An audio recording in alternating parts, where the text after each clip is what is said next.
నేను doctor Vamsidhar Reddy, orthopaedic surgeon. ఈ వీడియోలో మనం ఒక కామన్ క్వశ్చన్ గురించి మాట్లాడదాం. ఏంటంటే మోకాళ్ళ కానీ హిప్లో కానీ జాయింట్స్లో కానీ గుజ్జు అరిగిపోయింది, ఆర్థరైటిస్ వచ్చింది, ఆస్టియో ఆర్థరైటిస్ వస్తే అది ఎక్సర్సైజ్ చేస్తే ఇంప్రూవ్ అవుతుందా అనే దాని గురించి we'll talk. What is the best exercise for improving the cartilage in your joints. So ఇది ఒక జోక్తో స్టార్ట్ చేస్తాను నేను. ఏంటంటే బెస్ట్ ఎక్సర్సైజ్ ఒకటే ఉంటుందండి.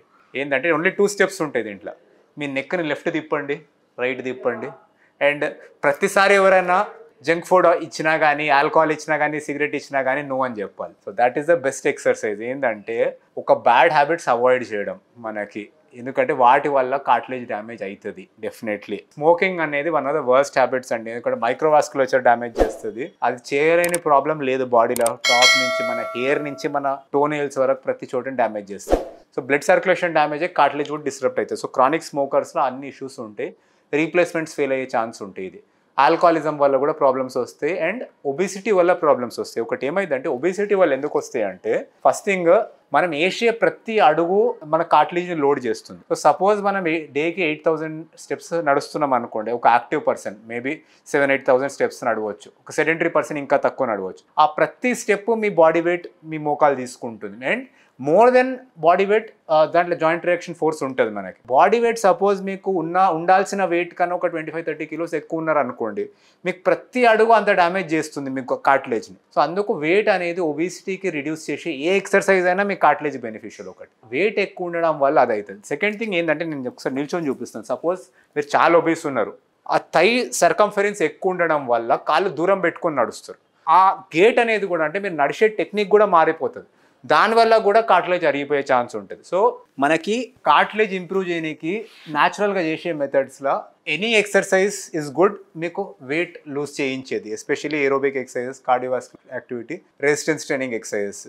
సెకండ్ థింగ్ ఏంటంటే ఒక డైట్ అనేది కావాలి, ఒబిసిటీ అనేది కంట్రోల్ చేయాలి, ఎందుకంటే అది న్యాచురల్గా చేసే మెథడ్స్లో పాసిబుల్ అండి. ఇప్పుడు లోపల ఉండే కార్టిలేజ్ని మనం న్యాచురల్గా క్రియేట్ చేయలేము ఎన్నోసార్లు, ఇంతకు ముందు ఉన్నట్టు కార్టిలేజ్ రాదు, కానీ ఈ ఒబిసిటీని తగ్గించగలుగుతాం. దానివల్ల ఈ ప్రోగ్రెషన్ అనేది మనం హాల్ట్ చేయగలుగుతాం. ఇది కాకుండా యాక్చువల్గా కార్టిలేజ్ ఇంప్రూవ్ చేసేది ఎక్సర్సైజెస్ ఏమైనా ఉన్నాయా అంటే ఉన్నాయండి. There are several studies which prove that some of the exercises active ఉండే ఇండివిజువల్స్లా, మన సెడెంటరీ ఉండే వాళ్ళల్లో అంటే అస్సలు ఏం ఎక్సర్సైజ్ చేయని మనుషులు, ఇంట్లో ఉండే మనుషుల కన్నా కూడా యాక్టివ్గా ఉండే ఓల్డ్ ఏజ్ పీపుల్కి కార్టిలేజ్ లాస్ తక్కువ ఉంటుంది. మీరు నోటీస్ చేయండి, ఎంతోమంది 90-100 ఇయర్స్ వరకు కూడా బతికి జాయింట్ రీప్లేస్మెంట్ లేకుండా ఉంటారు, కానీ ఎంతోమందికి 50-55గా జాయింట్ రీప్లేస్మెంట్స్ అయిపోతున్నాయి. సో ఇవి ఎందుకు అవుతున్నాయి అంటే, జనరల్లీ యాక్టివ్గా ఉన్న వాళ్ళకి కార్టిలేజ్ తొందరగా అరిగిపోదు.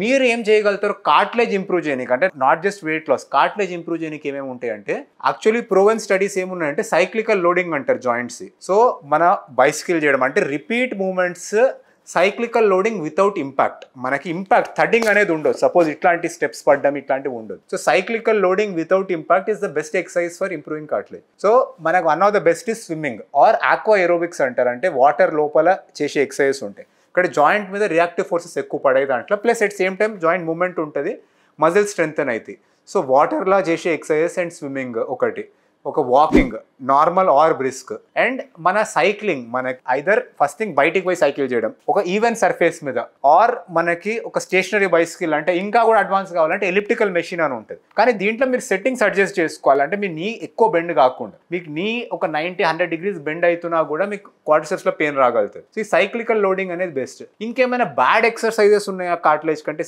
యూజువల్లీ ఒక ఎక్సర్సైజ్ చేయడం ఎప్పుడైనా చేయకపోవడం కన్నా బెటర్, కానీ ఆర్థరైటిక్ జాయింట్స్లో కొన్ని థింగ్స్ అవాయిడ్ చేయడం బెటర్. ఒకటి ఏంటంటే deep squatting and kneeling down. ఎందుకంటే పెట్ల కార్టిలేజ్ అరిగిపోయింది అంటే ఆ డీప్ స్క్వాట్ పొజిషన్లో చాలా ఫోర్స్ ఉంటుంది పెట్ల వెనకాల. సో ఆ డీప్ స్క్వాటింగ్ పొజిషన్ ఒకటి, నీలింగ్ డౌన్ మోకాల మీద కూర్చోవడం ఒకటి, క్రాస్ లెగ్ సిట్టింగ్ ఒకటి. ఇవి కొంచెం ఆర్థరైటిక్ నీస్ ఉంటే అవాయిడ్ చేయండి, లేదంటే అవాయిడ్ చేయాల్సిన అవసరం కూడా లేదు. ఇవి వన్ మోర్ థింగ్ ఏంటి అంటే జంపింగ్ అండ్ ఇంపాక్ట్ స్పోర్ట్స్. అంటే మీరు బ్యాడ్మింటన్ ఆడడం, నీ సడన్గా ట్విస్ట్ అవ్వడము, మనకి మార్షల్ ఆర్ట్స్ చేయడము, ఏదైతే 1 లెగ్ మీద నిల్చొని కిక్స్ చేసేవి ఉంటాయి, ఇట్లాంటివన్నీ. అండ్ ఇంపాక్ట్ ఉంటాయి అంటే jumping related activities like skipping, high jumps, ఇవి కొంచెం ఏజ్ ఉన్న వాళ్ళు అవాయిడ్ చేస్తే బెటర్, ఎందుకంటే ఆ ఇంపాక్ట్తోని మనకి కార్టిలేజ్ సడన్గా డ్యామేజ్ అయ్యే ఛాన్స్ ఉంటుంది. Especially already previously degenerative meniscal tears ఉన్నప్పుడు, ఇటువంటివి ఉన్నప్పుడు ఆ వర్స్ కాగలుగుతాయి. So best exercises cyclical loading exercise. పోనీ బ్యాడ్ ఎక్సర్సైజ్ ఏమనుకుంటారో అవైతే ఇంపాక్ట్ ఎక్సర్సైజ్ అండి. సో ఎక్సర్సైజ్ అనేది ఏ ఏజ్లోనైనా బెనిఫిషియలే. ఈవెన్ కార్టిలేజ్ అరిగిపోయినా చేయాలి, వాకింగ్ అయితే ఎంత బ్యాడ్ కార్టిలేజ్ అరిగిపోయినా చేయాలి. మీరు completely bone on bone disease ఉన్నా మీకు యాక్చువల్లీ చెప్పాలంటే సర్జరీ చేసేది కూడా మీరు నడుస్తారని. మీకు బెడ్ రిడన్ కావద్దని one of the indications surgery చేయడం ఎనీ ఏజ్లో.